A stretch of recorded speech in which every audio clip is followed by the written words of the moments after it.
বিদ্রোহী গোষ্ঠী হায়াত তাহরির আল শাম ও তুরস্কের সমর্থনপুষ্ট বিদ্রোহীদের হামলার মুখে দেশ ছেড়ে পালিয়েছেন সিরিয়ার প্রেসিডেন্ট বাশার আল আসাদ। আর এর মধ্য দিয়েই অবসান হয়েছে আসাদ পরিবারের 53 বছরের কর্তৃত্ববাদী শাসনের। এ নিয়েই আমাদের কথার আজকের আয়োজন। আপনাদের সঙ্গে আছি আমি ওয়ালিউল সাকিব। সাধারণ মানুষের মতামত জানার আগে চলুন দেখে আসি একটি প্রতিবেদন।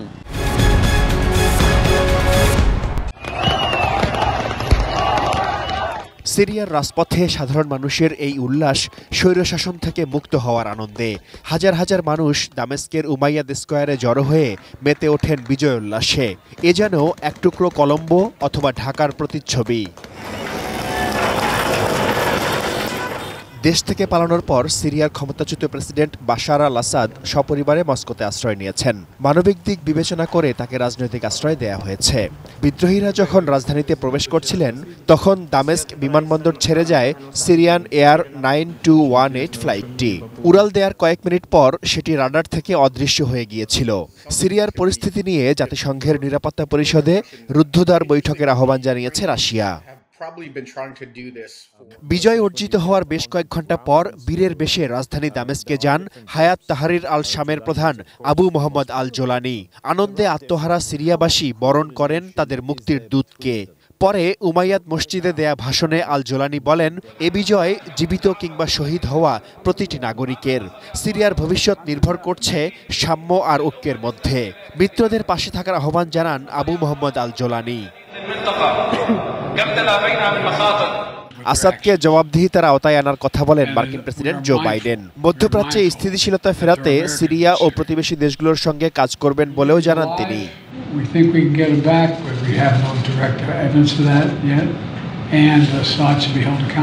তবে এই ইস্যু থেকে যুক্তরাষ্ট্রের দূরে থাকা উচিত বলে মনে করেন নবনির্বাচিত মার্কিন প্রেসিডেন্ট ডোনাল্ড ট্রাম্প।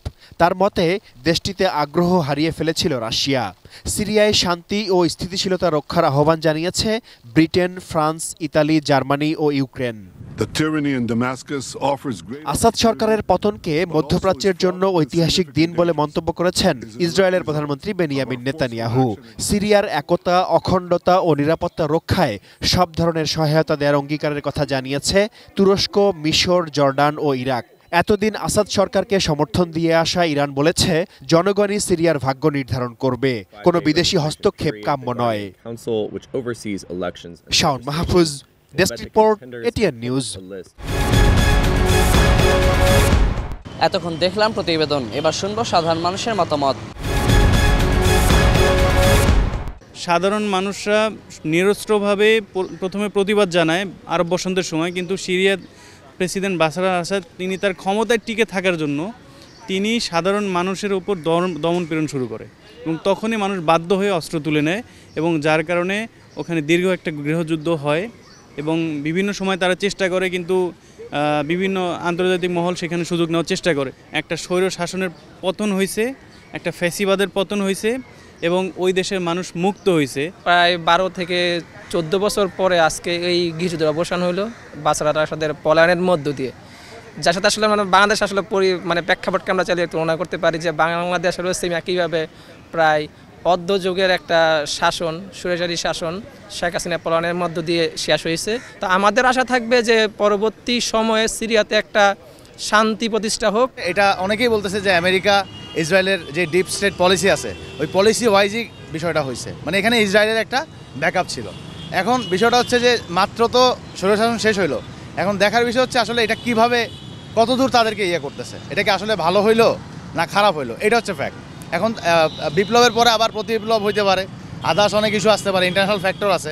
আবার দীর্ঘদিন ধরে যখন দেশটা আপনার এই গৃহযুদ্ধে যেহেতু পতিত ছিল, লিপ্ত ছিল, তো এই জায়গা থেকে উঠতেও কতদিন সময় লাগে এটাও একটা দেখার বিষয়। এখানে যে মুক্তিকামী যে মানুষজন, ওদের জন্য আনন্দ উচ্ছ্বাস, হ্যাঁ, এবং ওদের যে অর্থনৈতিক অবস্থা বিগত বছরগুলোতে বিশেষ করে আরব বসন্তের পরবর্তী সময়ে ওদের যে সামাজিক অবস্থা যে দেখছি আমরা আশা করি হয়তো এটা থেকে তার মানুষজন মুক্তি পাবে।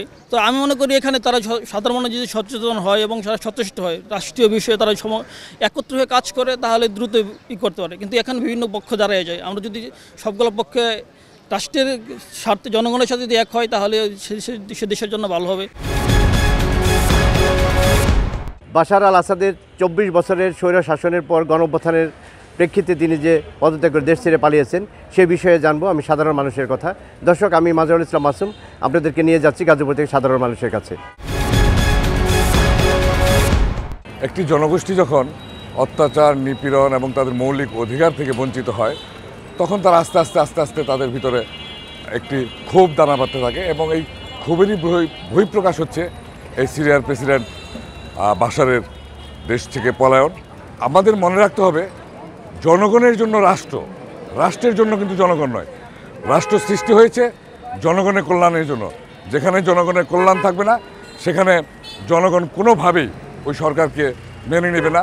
পৃথিবীতে কোনো স্বৈরাচারী দীর্ঘ সময় টিকে থাকতে পারে না। এক সময় গণতান্ত্রিক আন্দোলনে সাধারণ মানুষের আন্দোলন এবং তাদের বিদ্রোহের কারণে এক সময় অবশ্যই তাদেরকে পদত্যাগ করতে হয়, পরাজিত হইতে হয়।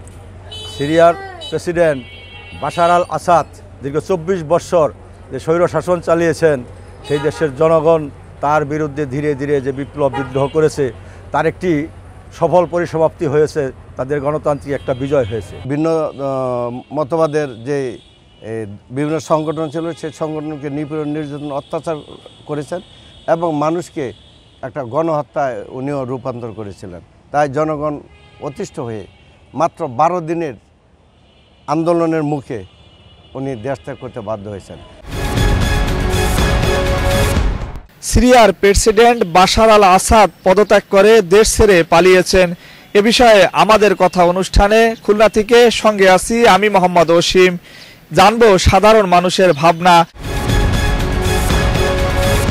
পৃথিবীর যে দেশেরই প্রধানমন্ত্রী বা রাষ্ট্রপতি পালিয়েছে, শুধুমাত্র একই কারণ, স্বৈরাচারী মনোভাব, দমন নিপীড়ন এবং প্রচণ্ড আকারে দুর্নীতি, ভয়াবহ দুর্নীতির কারণে এই পালানোর ঘটনাগুলি ঘটে। যারাই অপকর্ম করবে, দুর্নীতি করবে, তারাই পালায় চলে যেতে হবে।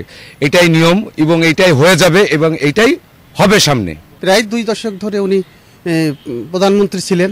এক পর্যায়ে জোর করে, যেটা আমরা জানি বিভিন্ন বিশ্ব মিডিয়ার বা বিভিন্নভাবে, আসলে যে কোনো স্বৈরশাসকের এরকমই হওয়া উচিত, কিন্তু সেটা আরও আগে হলে দেশের জন্য, জাতির জন্য এটি ভালো হতো। আমাদের কথার আয়োজন এ পর্যন্তই। আজকের মতো বিদায় নিচ্ছি। আমি ওয়ালিউল সাকিব। আবার হাজির হব অন্য কোনো দিন, অন্য কোনো বিষয় নিয়ে। সে পর্যন্ত সবাই ভালো থাকুন, সুস্থ থাকুন, চোখ রাখুন এটিএন নিউজে।